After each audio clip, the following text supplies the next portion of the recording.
Welcome to the Fabulous Lifestyle Radio Show, where we talk about food, fashion, finance, and foundations of life. We are live on KCAA Broadcasting Network, 10:50 a.m., following broadcasts in 102.3 FM and 106.5 FM. We are serving the world one household at a time. KCAA is affiliated with CNBC, NBC News, and NBC Sports. We are sponsored by Sheltered Studios, Fire Up Connect, and Kimiator Peak Performance Coaching.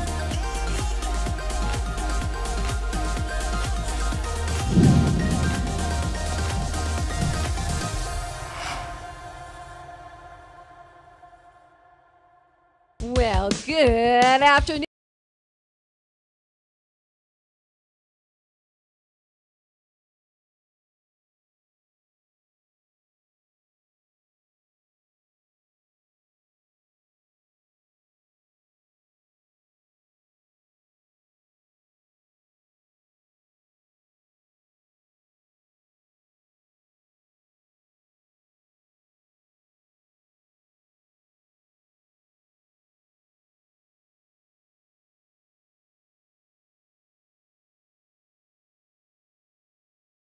Treat as we have three very special guests. I got one of those guests sitting right beside me. You're our guest today. First up is life and business transformer, Mr. Mike Seymour. We've got our second and third guest up in just a bit. Those are two powerhouses brothers transforming the world, D'Angelo Singh and Mikey Romero, releasing their new single, Nightmares.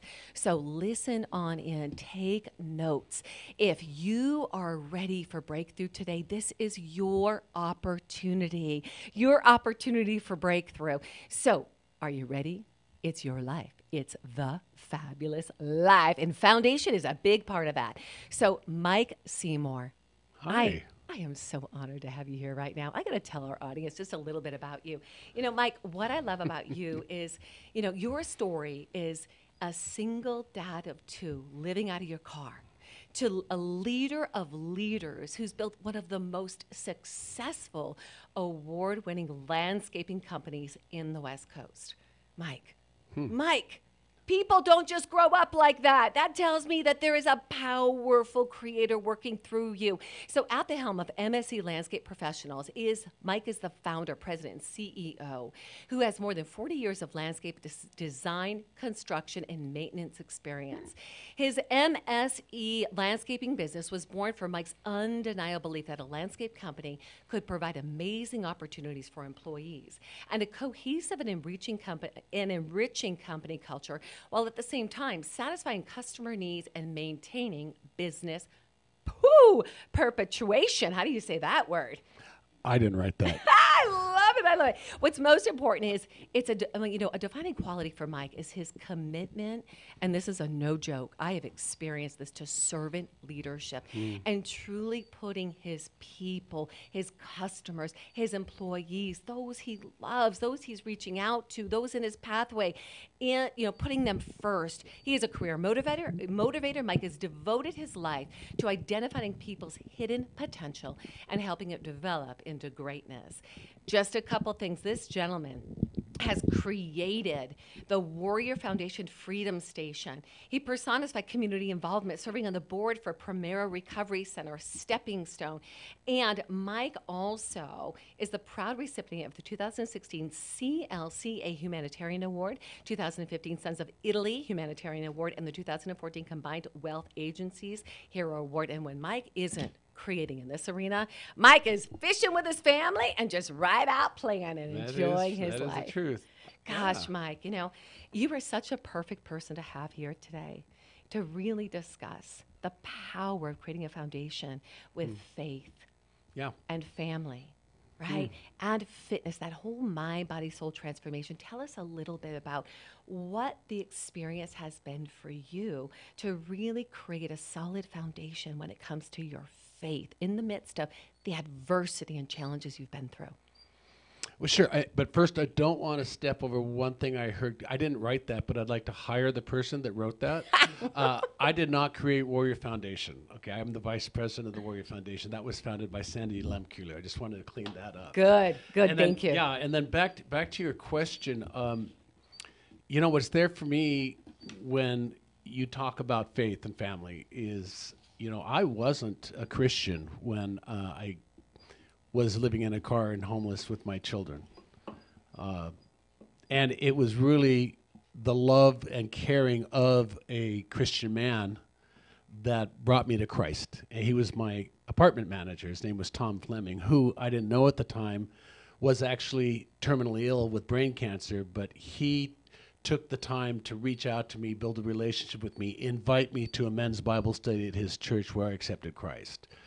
And That's incredible. So, Mike, Yeah. let's just back up a little bit. Yeah. Like, give me a picture. Give us a picture of what that was like raising those two kids in, like, living from a car, Yeah. right? Starting that business. Yeah. There's something about shrimp falling down from the freezer ceiling. Tell us that story. Well, I'll tell you what. You know, I came from a normal middle-class family, Yeah. and got married and had two children, and my wife got into drugs, and that's another story. You know, I basically ended up very quickly homeless. She left me with the two boys, and there was no money, and the rent hadn't been paid, and I hadn't been responsible for checking that it was getting paid. So there we were. The marshals locked us out, and we were on the streets, and we were living in a car. I'm not sure how else to describe it. You can pretty much picture what little we had was in the backseat of the car, and we reached out to friends, and you know, a few nights we stay here. And I think the kids nowadays call it sofa surfing, right? Sofa surfing. Yeah, we did a little bit about We've that. all done a little sofa surfing. But there were some Yeah. really lonely nights when there weren't friends available, and we just found a safe place to park and put the kids to bed and reclined my seat and hope for the best. So that's if that creates a picture, that's I got that's what it was like. that. And so when we talk about faith, like what was ignited in those moments for you? You know, my parents couldn't understand. This was 1985, and they could not wrap their brains around how a mother would leave their child. So they assumed that I must have been abusive and disowned me. So I had really no one other than a couple of friends. And so when I look at my human relationships, it certainly occurred for me that I was alone, but I was never alone. You know, I was actually never closer to God, because at that point in my life, I literally depended on him for every little provision of my life. So it was like a daily, regular, every 20-minute conversation. And so there you were in your little apartment. You finally got this little apartment, and you went to the fridge to see what was available as you got the kids to sleep. Tell us about that. Well, we had no money and we had no food. And I had two children, and I'd sing them a song and put them to bed, and I would clean because that's all there was to do. We didn't have TV. And I had an old freezer that, you know, the kind of where the ice would build up in the freezer and you'd have to stick a hot pot in there to melt it. And I had a nightly ritual where I'd look at what I didn't have, which was mostly everything. I looked in my refrigerator. I had a couple of eggs. I had a half a stick of butter. I had some oatmeal. So I knew God had provided breakfast. But that's all we had. I mean, really, the cupboards were bare. And so I went to defrost the freezer since there was nothing in it. And a few minutes later, I heard the big kerplop that you hear when I thought the ice had fallen, right? And I came in and opened the door, and it wasn't ice. It was a package of frozen shrimp. That's great. And I got on my knees and literally praised God, because for me that was a miracle, because I could take that shrimp and I could dip it in the egg, I could fry it in the butter, roll it in the oatmeal, fry it in the butter, and God gave us dinner. So that was how day to day, moment by moment, our life was back then. It was in those little bitty things all along the way that God was feeding your faith and letting you know, Mike, I got you. I got you, boys. I got you. Yeah. Can I say one more thing? Yeah. It got to be a game Really? with God and me. Oh my, it was so wonderful. My rent and utilities were about $805 a month back then. I know no one believes that nowadays with what rents are, but it would be the 28th of the month, and I would have $100. And I needed $705 to make rent and utilities faithfully. every month, someone would call me up and say, "Can you come clean my yard? Or can you come do this? And how much will you charge?" And the price was always, $705. I didn't ask for any more, but every time God provided just enough. Wow. And it got to the point where I knew that I could trust and rely on Him to always provide. Yes, that is so powerful. So now, here you are, a dad with 6 kids. Yep. Right? And you have a life that's been created that is so abundant. And there's been so much healing. Tell us a little bit about that foundation of family and the importance of family. Well, people say family's everything. Now, I'm just thinking about how big my family is. Family isn't necessarily the family you're born into. Now, I did marry the girl of my dreams. Peggy is a labor and delivery nurse, recently retired, and her love and just who she is really has created the family feeling, and everything is beautiful. But I have such an amazing extended family, that's been there for me with my friends from church. I told you about the time my son was hit by a car, and I was 2 weeks into a new Bible study, and I came out of the emergency room, and there were 30 men on the floor praying. They didn't even know me. I certainly wasn't related to them yet there were 30 people. So, there's my family, Peggy and our children and our grandchildren, which is the world for me. And then there's my Christian family, and the people that are just always there. Yes. Super important. It's everything I live for. And what role has family played in your healing?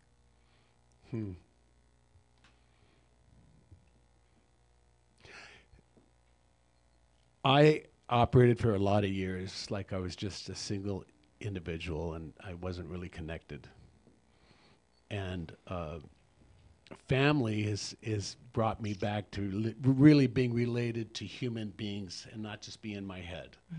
I have people now that depend on me, and I know I can depend on. I have people that I can say the things that you don't want to say to, and just knowing that you have that freedom to be authentic with people and love on them and be loved back, with nothing good, bad, or indifferent. You are just able to be free to be myself. It's been amazing. It's been a miracle. What's opened up for you? The ability to be free and to be able to be yourself. I just know, specifically with my wife, I know that there's nothing I can't take on. This company wouldn't have grown to the size it is. Our other endeavors would never have happened, but she's just like, go. I trust you. I know she's just always behind me. Yeah. She's always encouraging me, and I think she's braver than me. I love it. Now, I know she said some pretty powerful words to you. I know there was a point, Mike, where, life got, really good in so many ways. Like, you were able to abundantly provide, and you're so generous with so many people. And you share a story of how you had put on a lot of weight at one point. You were like, I enjoy a glass of wine, a nice dinner, some The fish. good life, yeah. So tell us about that moment that Peggy spoke truth into you, and it shifted. Can I We say got it on 1 there? minute. You can got say it. So I gained a bunch of weight, living the good life, and I got up to be at 275 pounds, and my wife is a nurse, and she'd give me pamphlets on everything about heart disease and stroke and all the things that could happen with diabetes. And then one day she said to me, well, the real first symptom of advanced diabetes is impotence.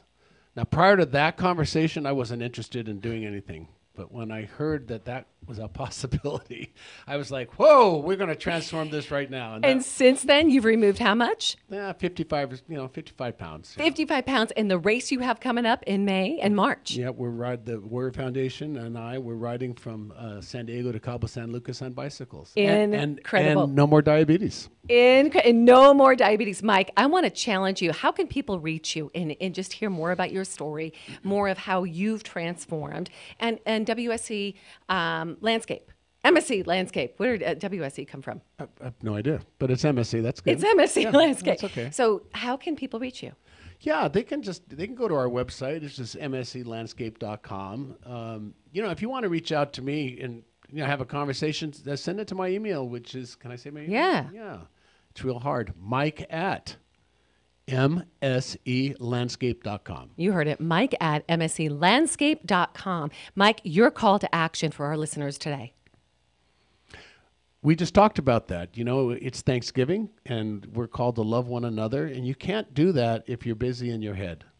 Trust God, get out with people, because you're showing up for someone this time of year. You may be their answer, to their prayer. That's right. Mike Seymour. God will use you if you give him a shot. You are such a blessing. Thank you so much for being with us today. We are live on KCAA Broadcasting Network, 10:50 a.m., following broadcasts in 102.3 FM and 106.5 FM. We are serving over 5 million households in the Inland Empire, North County, San Diego, Orange County, and San Gabriel Valley. We are serving the world one household at a time. We are also in iHeart, Spotify, Tiki Live, Ustream, Apple, iTunes, and anywhere with your favorite podcast. KCAA is affiliated with CNBC, NBC News, and NBC Sports. We are sponsored by Sheltered Studios, Fire Up Connect, and Kim Yater Peak Performance Coaching.